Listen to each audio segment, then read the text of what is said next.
आरण भेंडीला येऊन पोहोचले आणि आरण भेंडीला आल्यानंतर सावता महाराजांच्या मड्यामध्ये आले आणि आल्यानंतर पाहिलं तर सावता महाराज त्या ठिकाणी भक्तीमध्ये तल्लीन आहेत. सावता महाराजांचं देवाचं नामचिंतन चालू आहे, भक्ती चालू आहे.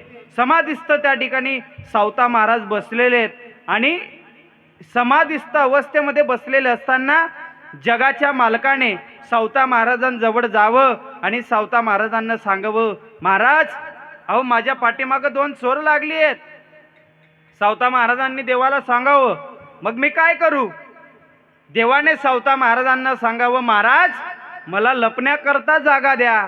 त्या ठिकाणी सावता महाराजांनी देवाला सांगितलं, तुम्हाला लपायचं तिथं लपा, लपण्याकरता तुम्हाला ऊस आहे, केडी आहे, तुम्हाला जायचं तिथं लपा. पण जगाच्या मालकाने सावता महाराजांना सांगितलं, महाराज माझ्या मागं जी चोर लागलीत ना ती साधारण चोर नाही, एक ज्ञान आहे आणि एक नाम आहे, एक ज्ञानोबाराय होते आणि एक नामदेव महाराज होते. ते मला कुठेही शोधून घेतील. मला अशा ठिकाणी लपण्याकरता जागा द्या की ते मला त्या ठिकाणी शोधू शकणार नाही. सावता महाराजांनी काहीच मागचा पुढचा विचार केला नाही. आपल्या बाजूला त्या ठिकाणी विडा पडलेला होता, विडा उचलला, स्वतःचं हृदय फाडलं आणि त्या ठिकाणी हृदयामध्ये देवाला साठवलं. साठविला हरी जीही हृदय मंदिरी.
धन्य त्याची माता, धन्य त्याचा पिता, साठविला दाता त्रैलोक्याचा. जगाच्या मालकाला सावता महाराजांनी आपल्या हृदयामध्ये साठवलं.